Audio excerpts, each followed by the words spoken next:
দর্শক, আজকে চট্টগ্রামের শুরুতেই যেমনটি জানাচ্ছিলাম যে চট্টগ্রামের নবঘোষিত ফটিকছড়ি উত্তর উপজেলার সদর দপ্তরের স্থান পরিবর্তনের দাবিতে ৬ ইউনিয়নে চলছে হরতাল, বন্ধ দোকানপাট। এ বিষয়ে বিস্তারিত জানাতে যুক্ত হচ্ছেন আমাদের সহকর্মী মামুনুর রশিদ অভি। দিনভর হরতাল কেমন চলবে এবং কর্মসূচি শেষ হবে কখন, কি তথ্য আছে এ বিষয়ে?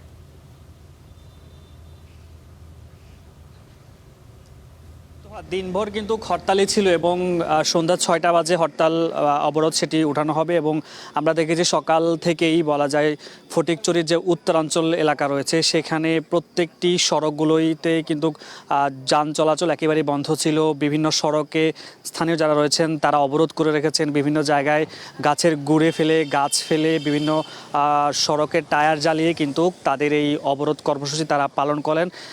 গতকালকেই মূলত তারা এটি ঘোষণা দেন যে আজকে সকাল থেকে সন্ধ্যা পর্যন্ত হরতাল অবরোধ তারা করবেন। এবং বেশ কিছু জায়গায় কিন্তু কোনো সড়কে যান চলাচল চলেনি বলা যায়। কিছুক্ষণ আগে থেকেই মাত্র সেই সড়কগুলো থেকে গাছগুলো ওঠানোর এখন যান চলাচল অব্যাহত আছে। এবং তারা বলছিলেন যে উত্তরাঞ্চলের যেই মূলত তাদের মধ্যে যে বিরোধটা সেটা হচ্ছে সদর দপ্তর নিয়ে, অর্থাৎ ফটিকছড়ি নতুন যে উত্তর ফটিকছড়ি নামে একটি উপজেলা গঠন করা হয়েছে সেটার সদর দপ্তর পশ্চিম ভোজপুর এলাকায় করার কারণে কিন্তু তারা স্থানীয়রা বিরোধ করছেন যে তাদের বিভিন্ন যে ইউনিয়নগুলো রয়েছে সেখান থেকে যেতে অনেক দূরত্ব, অর্থাৎ কারো ২০, ২৫, ৩০ কিলোমিটার পর্যন্ত দূরত্ব হয়ে থাকে। ফলে তারা সেই সদর দপ্তরে গিয়ে তাদের যে আনুষ্ঠানিক কার্যক্রমগুলো সেগুলো শেষ করতে অনেক সময় লাগবে।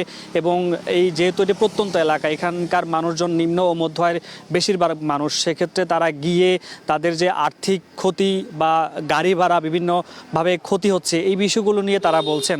সব মিলিয়ে বলা যায় তারা এখন পর্যন্ত যেই হুঁশিয়ারি দিচ্ছেন যে এই বিবেচনা, অর্থাৎ সদর দপ্তর যদি পরিবর্তন না করা হয় সেক্ষেত্রে তাদের আগামী দিনগুলোতে তারা কঠোর কর্মসূচি পালন করবেন। এবং স্থানীয় যারা রয়েছেন সবাই কিন্তু একসঙ্গে একযোগে সবাই বলছেন যে এটি বিরোধিতা করছেন। তারা বলছেন যে সুনির্দিষ্ট জায়গা, অর্থাৎ যৌক্তিক একটি স্থানে যেন সদর দপ্তর করা হয়, যাতে প্রত্যেকটি জায়গার মানুষজন বিভিন্নভাবে উপকৃত হতে পারে। তোহা, আপনাকে ধন্যবাদ। দর্শক, চট্টগ্রামের ফটিকছড়ির হরতালের বিষয়ে বিস্তারিত জানাচ্ছিলেন আমাদের সহকর্মী অভি।